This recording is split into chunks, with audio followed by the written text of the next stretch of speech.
एक उदाहरण बनेंगे। लोग कहेंगे हमारे बारे में, अरे 5-6 लड़के पढ़ते थे, वाल्मीकि छात्र संगठन के नेता बनते थे और उसके बाद इनकी नौकरी नहीं लगी, तो हम क्यों पढ़ाएं अपने बच्चों को। इसलिए हमने 4 और 5 सबसे पहले नौकरियां ली, दूसरों को समझाया, अपने बच्चों को पढ़ाओ और पढ़ाओ।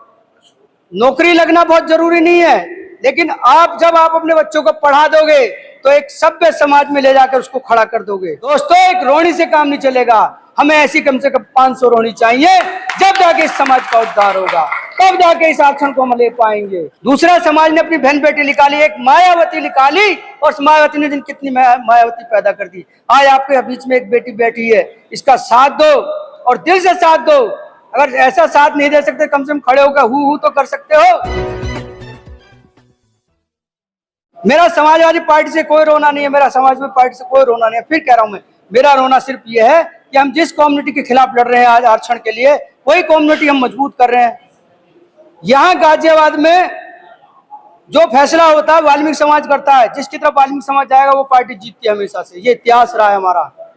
और आज आपका फिर इतिहास रखने जाएंगे। आपको कोशिश करो, सबको समझाओ अपनी तरफ से कि भाई समाजवादी पार्टी को वोट ना दें, क्योंकि हम जिसको जिता रहे हैं वो जाटो कम्युनिटी से है, समाजवादी पार्टी से। थोड़ा सा मैं विषय से भटक गया हूं, इसलिए मैं क्षमा चाहता हूं, क्योंकि मेरा दर्द था वो मैंने आपके सामने रो दिया। अब कुछ लोगों की समझ में आया हो तो इस दर्द को आगे पहुंचा देना, नहीं तो भाई आपकी मर्जी है। मैं तो राजनीतिक लोग हूं नहीं, मैं तो एक सर्विस वाला आदमी हूं, क्योंकि समाज सेवा में न नौकरी देखी जाती है, समाज हमारा पहले आता है। और जिस समाज को हम लड़ रहे हैं वो छोटा मोटा समाज नहीं है, वो आने वाली पीढ़ियों को हम बहुत कुछ देके जाएंगे। क्योंकि हम लोग खुद राजनीति करते थे, कभी जब हम राजनीति करते थे तो हमारे माँ बाप ने बड़े दर्द से हमें पढ़ाया था। जब दर्द से पढ़ाया तो हमने राजनीति छोड़ी नहीं, हम नौकरी करेंगे, एक उदाहरण बनेंगे।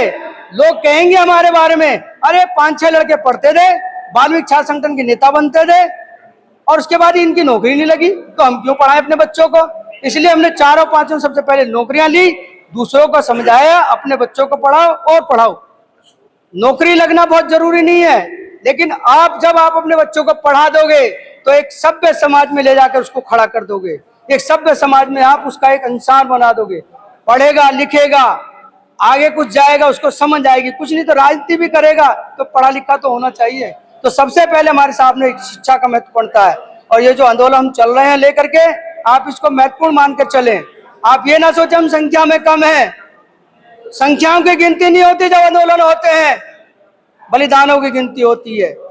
यार आप लोग ये सोचो, एक महिला सफाई कर्मचारी है, वो अपने बच्चों को पढ़ा के इंग्लैंड भेजती है, स्विट्जरलैंड भेजती है, वहां से पढ़ के वो बच्ची आती है, और उस पढ़ाई लिखाई करने के बाद वो अच्छी ऐशो आराम की जिंदगी अपने माँ बाप को दे सकती है, खुद की जिंदगी अच्छी बहाल कर सकती है, लग्जरी जिंदगी जी सकती है। लेकिन वो बच्ची आज आपके बीच में है, क्यों?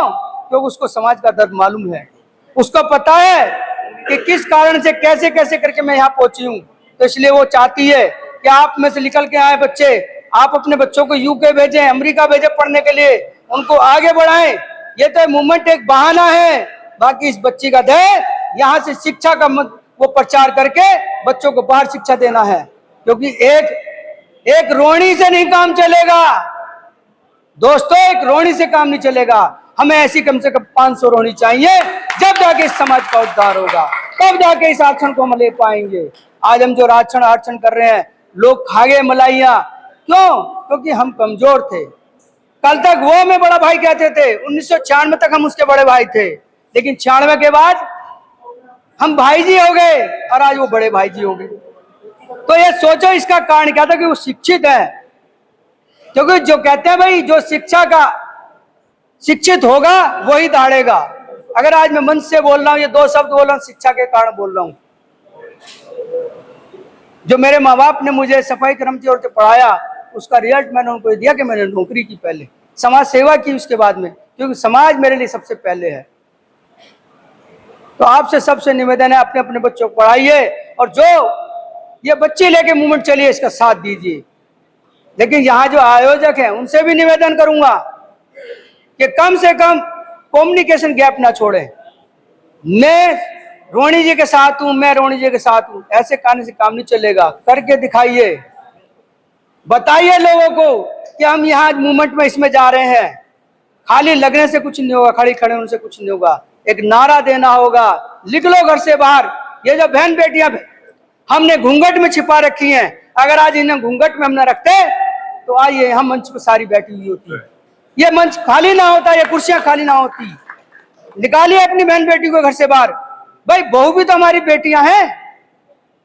अगर हम बेटी को घूंघट में रखेंगे, घर से बाहर नहीं निकालेंगे, उसको समझाएंगे तो उसकी पढ़ाई लिखाई का फायदा क्या? MA BA करा के क्या फायदा, झाड़ू पोछा करा रहे हो? अरे भैया उसको भी आगे बढ़ने के तरीके दो।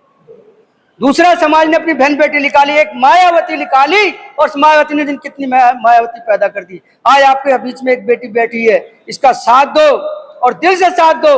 अगर ऐसा साथ नहीं दे सकते, कम से कम खड़े होकर हु तो कर सकते हो, लेकिन यहाँ तो मैंने वो भी नहीं देखा। मेरठ एक ऐतिहासिक शहर है और आंदोलनों के लिए जाना जाता है, लेकिन मेरठ भी खाली, मोदी नगर भी खाली, गाजियाबाद भी खाली। इस पे विचार करो दोस्तों, और जितने भी हम हैं आपके साथ सच्चे दिल से हैं, तन मन धन से साथ हैं। हमें तो सिर्फ मकवाना जी ने एक दिन पहले ही बताया सुबह आज कैसे से मूवमेंट है, ना हमें आयोजकों ने बताया ना किसी और ने बताया, तो हम भी 10-20 लोग आके इकट्ठे कर ले। अब सुबह से तो यहाँ हम अपना प्रोग्राम में लगे हुए हैं, कभी टेंट गाड़ रहे हैं, कभी सब्जी ला रहे, कभी कुछ कर रहे हैं, 8-10 लोग लगे हुए हैं हम लोग। तो हम इस बात के लिए मैं गाजियाबाद की तरफ से, जनता की तरफ से क्षमा चाहता हूँ, हम कम्युनिकेशन गैप की वजह से यहाँ पे नहीं इकट्ठा कर पाए। जो आयोजक हैं, यहाँ पे लाने वाले हैं, और उन सबका धन्यवाद, और एक बहन बेटी का फिर से स्वागत है इस गाजियाबाद की पावन धरती में। जय हिंद, जय भारत, जय गुरु वाल्मीकि स्वामी।